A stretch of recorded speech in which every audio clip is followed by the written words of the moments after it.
Hello दोस्तों, स्वागत है आपका हमारे इस आत्मकथा परिवार में। परमहंस योगानंद जी के द्वारा लिखित पुस्तक एक योगी की आत्मकथा में आज हम लोग अध्याय 13 करेंगे। हमारा अध्याय 13 है निद्रा विहीन संत। मुझे हिमालय जाने की आज्ञा दे। मुझे आशा है कि मैं वहाँ की अखंड शांति में ईश्वर के साथ अनवरत दिव्य संपर्क बना सकूंगा। एक बार सचमुच अपने गुरु से इतने रुचिकर शब्द कहे। शायद कभी-कभी भक्त के मन में अचानक उठते संदेह के ब्रह्म जाल में मैं भी फंस गया था।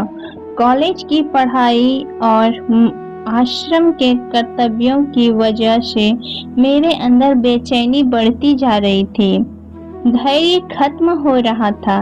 परेशानी वाली बात यह थी कि मेरा यह प्रस्ताव तब आया था जब मुझे मेरे गुरु के साथ रहते हुए मात्र 6 महीने ही हुए थे।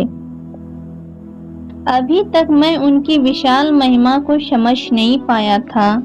बहुत से पहाड़ी व्यक्ति हिमालय में रहते हैं, फिर भी उन्हें ईश्वर का अनुभव नहीं होता। मेरे गुरु ने धीमे धीमे शब्दों में सरलता से कहा, एक जड़वत पर्वत की अपेक्षा किसी आत्मज्ञानी पुरुष से ज्ञान प्राप्त करना कहीं अच्छा है। गुरुदेव ने इन शब्दों द्वारा मुझे इशारा दिया कि मेरे गुरु पहाड़ी नहीं, बल्कि वे स्वयं हिमालय हैं। फिर भी मैंने उनसे कहा ना जारी रखा। मेरे गुरु ने उनका कोई जवाब नहीं दिया। मैंने उनके मौन को स्वीकृति समझ लिया। उनकी इस गोलमोल प्रतिक्रिया को अपने ढंग और अपनी सुविधा अनुसार समझा। उस संध्या से मैं कलकत्ता के घर में तैयारियां में व्यस्त हो गया। एक कंबल के अंदर कुछ चीजें रखकर उसे बांधते हुए मुझे किसी तरह का वह बंडल याद आया।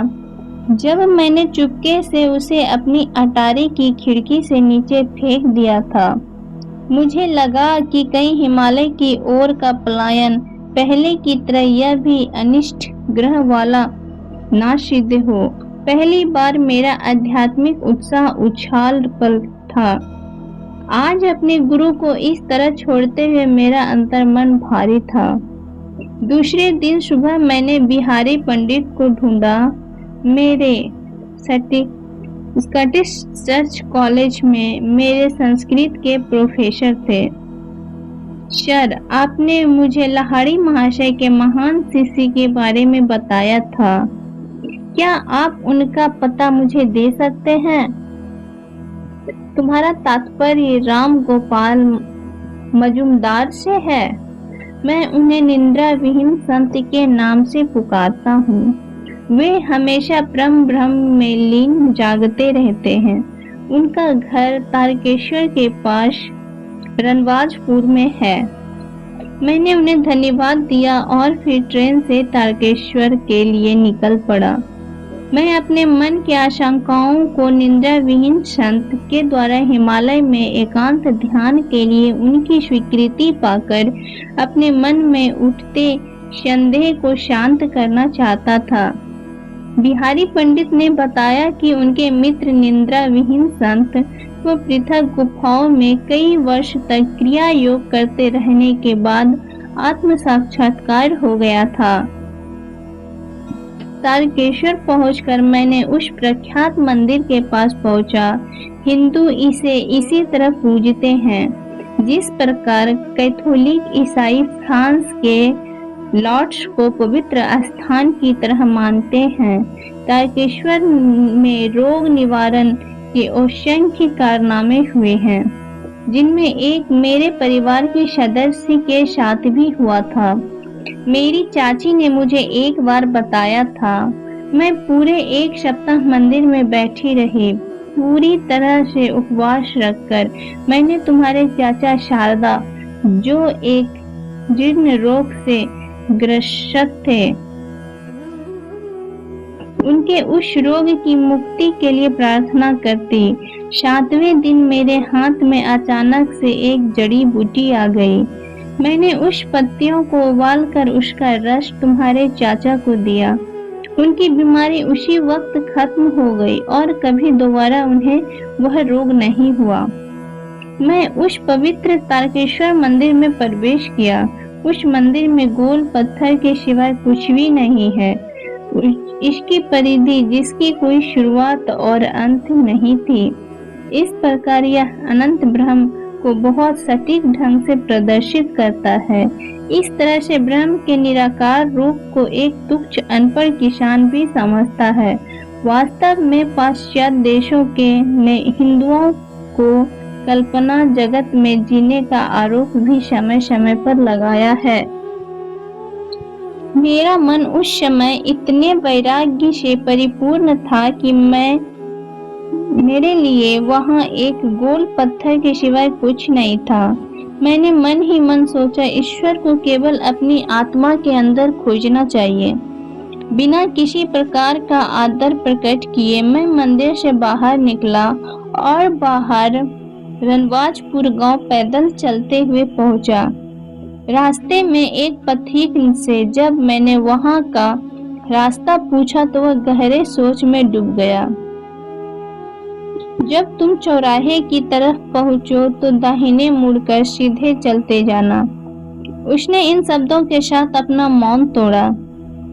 उसके दिशा निर्देश का पालन करते हुए मैं एक नहर के साथ साथ चल रहा था। अंधेरा हो गया। जंगल के बाहर, गांव के बाहर एक झलाका और टिमटिमाती जुगनुओं की रोशनी सियारों की गूंज से गुंजायमान हो उठा। चांद की रोशनी बहुत फीकी थी। रास्ता साफ नहीं दिखाई दे रहा था। मैं 2 घंटे तक ठोकरें खाता रहा।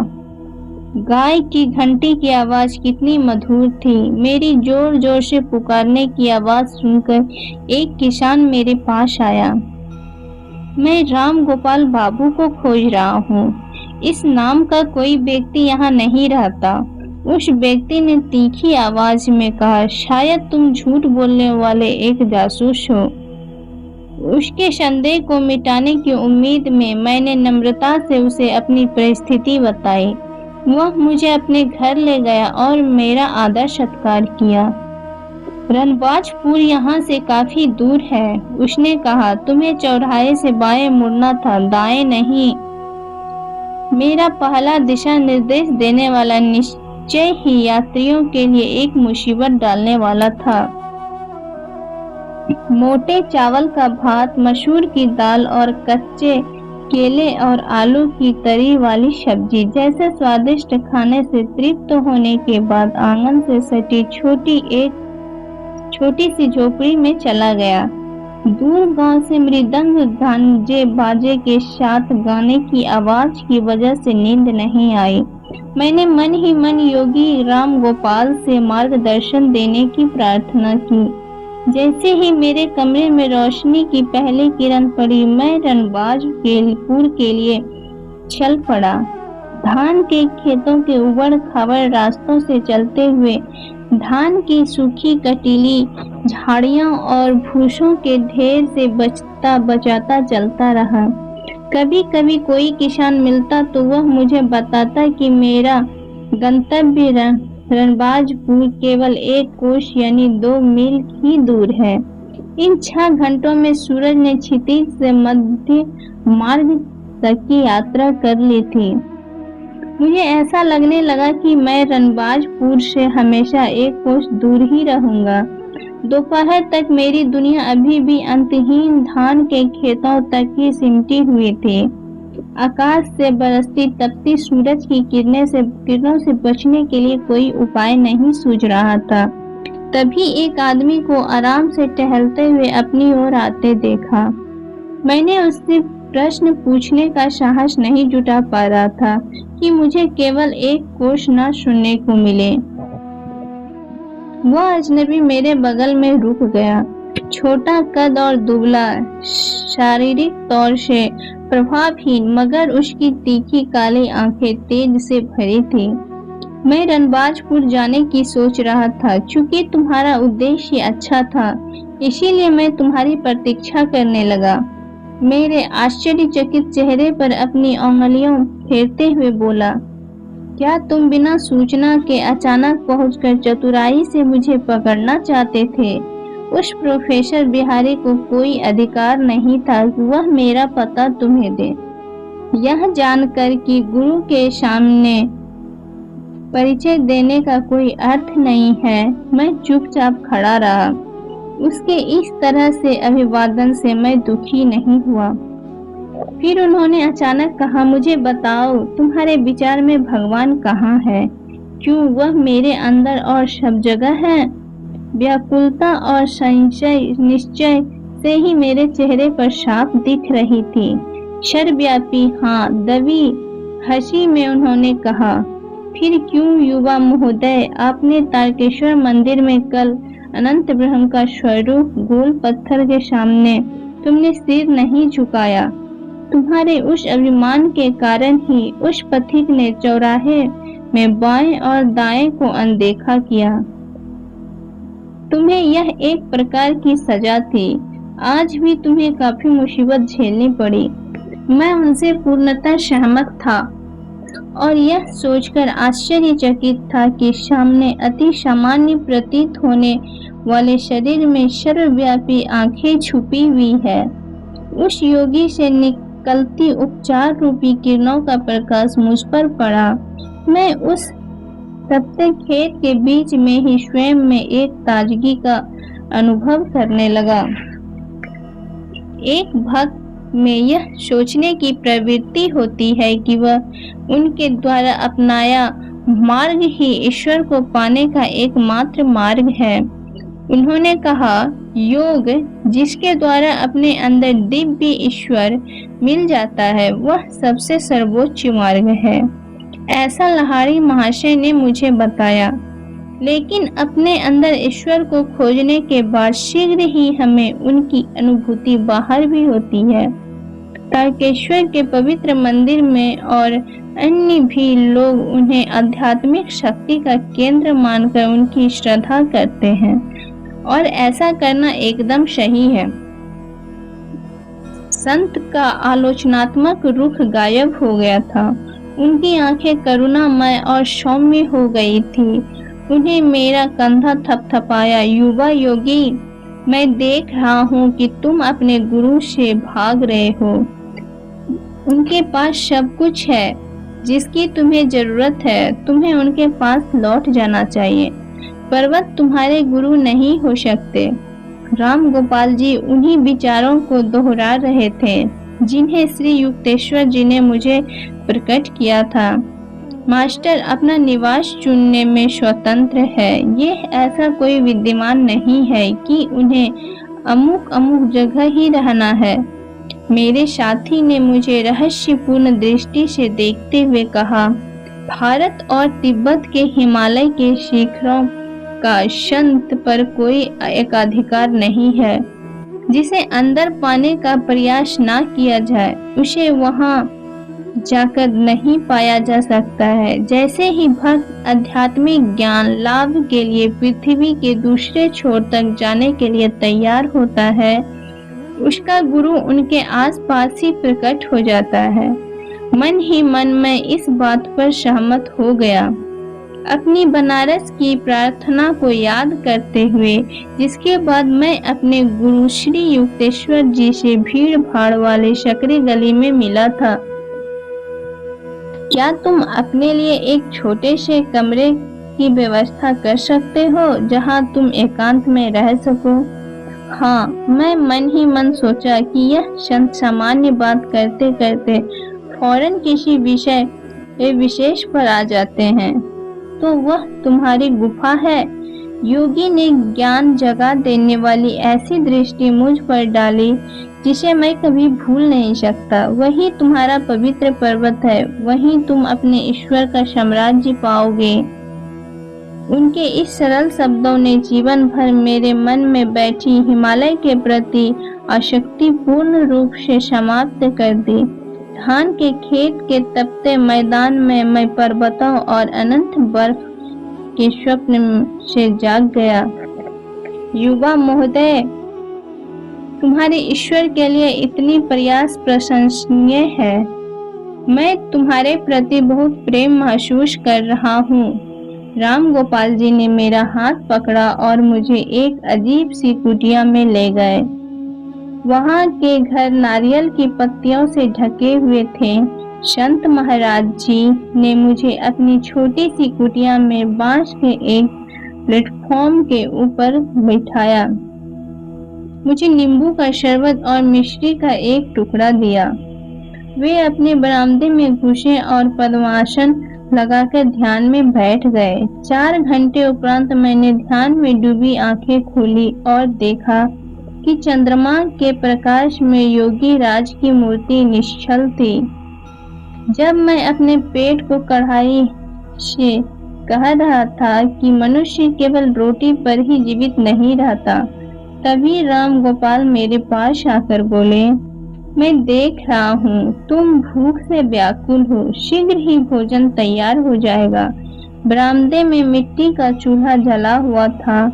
केले के बड़े बड़े पत्तों में शीघ्र ही भात और दाल परोसा गया। मेरे उनको भोजन तैयारी में सहायता के आग्रह को उन्होंने नम्रता से स्वीकार किया। अतिथि भगवान हैं। इस हिंदू लोकोक्ति का भारत में अनादि काल से श्रद्धा पूर्वक पालन किया जाता रहा है। बाद में मेरा विश्व भ्रमण के दौरान मैंने देखा कि आगंतुक के लिए वहाँ भी इसी प्रकार का आदर कई देशों के गांव में पाया जाता है। शहर के लोगों में असंख्य अनजाने लोगों के कारण उनके प्रति अतिथि सेवा का भाव नहीं है। लोगों की भीड़ का वहां होने की ऐसी स्थिति की संभावना बहुत क्षीण थी। जब मैं पालथी मारकर योगी जी के बगल में बैठा हुआ था, हल्की रोशनी से यह कमरा बहुत रहस्यमय लग रहा था। राम गोपाल जी ने कुछ फटे कंबलों को फर्श पर मेरे बिस्तर बनाने के लिए बिछाया और स्वयं एक बांस की चटाई पर बैठ गए। उनके आध्यात्मिक आकर्षण से प्रभावित मैंने एक प्रार्थना उनसे की, महाशय आप मुझे समाधि क्यों नहीं दे देते? प्रिय वत्स, मुझे तुम्हारा ईश्वर से संपर्क कराने में अति प्रसन्नता होती है, लेकिन मुझे इसका अधिकार नहीं है। संत ने मुझे आधी खुली आंखों से देखा। तुम्हारे गुरु तुम्हें शीघ्र ही इसका अनुभव कराएंगे। तुम्हारा शरीर अभी इसके लिए तैयार नहीं है। जिस प्रकार एक छोटा लैंप बहुत अधिक शक्ति वाले बिजली के वोल्ट को सहन नहीं कर सकता, उसी प्रकार तुम्हारी नाड़ियां ऐसे दिव्य तरंगों के लिए तैयार नहीं है। यदि मैं तुम्हें उस अनंत आनंद को अभी दे दूं, तो तुम्हारा शरीर ऐसे जलेगा मानो इसकी हर कोशिका में आग लग गई हो। तुम मुझसे ब्रह्म ज्ञान प्राप्त करना चाहते हो। योगी महाराज सोच में डूबे कहते जा रहे थे, जितनी कम ध्यान धारणा मैंने की है और जितना नगण्य मैं हूँ, उनसे मैं स्वयं अचरज में हूँ कि क्या मैं ईश्वर को प्रसन्न करने में सफल रहा हूँ और अंतिम ज्ञानोदय में ईश्वर मेरा मूल्यांकन कैसे करेगा। महाशय, क्या आप लंबे समय से अपने हृदय में केवल ईश्वर को नहीं खोजते आ रहे हैं? मैंने कुछ खास नहीं किया है। बिहारी ने मेरे जीवन के बारे में कुछ बताया होगा। 20 वर्षों तक मैं निर्जन गुफा में प्रतिदिन 18 घंटे ध्यान में रहता था। फिर मैं और थोड़ी दुर्गम गुफा में जाकर 25 वर्ष तक रहा और योग ध्यान मैं 20 घंटे तक करने लगा। मुझे नींद की आवश्यकता नहीं थी, क्योंकि मैं हमेशा ईश्वर के साथ रहता था। मेरा शरीर अति अवचेतन की गहरी और संपूर्ण शक्ति में ज्यादा विश्राम में रहता, जबकि सामान्य अवचेतन अवस्था में यह अधूरी शांति और अधूरे विश्राम को पाता। निद्रा अवस्था में शरीर की मांसपेशियों को तो आराम मिलता है, मगर हृदय, फेफड़ा और संचार प्रणाली अनवरत रूप से काम करती रहती है। उन्हें कोई आराम नहीं मिलता। अति अवचेतन अवस्था में आंतरिक अंग परम ब्रह्म की शक्ति की तरंगों की वजह से निष्क्रिय जीवंतता की स्थिति में रहते हैं। इन सब यत्नों से मैंने वर्षों सोने की जरूरत नहीं समझी। एक समय आएगा जब तुम्हें भी सोने की आवश्यकता नहीं रहेगी। हे भगवान, आपने इतने लंबे समय तक ध्यान लगाया है, फिर आपको ईश्वर के प्रसन्न होने पर यकीन नहीं है। मैं उनकी तरफ आश्चर्यचकित होते हुए बोला, तो हम जैसे साधारण लोगों का क्या होगा? वत्स, क्या तुम देख नहीं पा रहे हो कि ईश्वर स्वयं में अनंत है? यह धारणा कि 45 वर्षों की ध्यानावस्था से आप उन्हें पूर्ण रूप से जान सकते हैं, यह एक बेईमानी की अपेक्षा रखने के समान है। बाबा जी हमें यह विश्वास तो दिलाते हैं कि छोटे से छोटे ध्यान भी हमें मृत्युपरांत अवस्था से हमारा बचाव करती है। अपना आध्यात्मिक आदर्श इन छोटे पर्वतों को मत मानो, बल्कि निर्गुण ईश्वर प्राप्ति के तारों पर अपना ध्यान केंद्रित करो। यदि तुम अपना कार्य कठिन परिश्रम के साथ करोगे तो आवश्यकता ही वहां पहुंचोगे। इस संभावना से उत्साहित होकर मैंने उनसे कुछ और ज्ञानोपदेश के लिए कहा। उन्होंने अपनी लाहिड़ी महाशय के गुरु बाबा जी के साथ अपनी भेंट की अद्भुत कहानी सुनाई। मध्य रात्रि में वे मौन हो गए और मैं अपने कंबल पर लेट गया।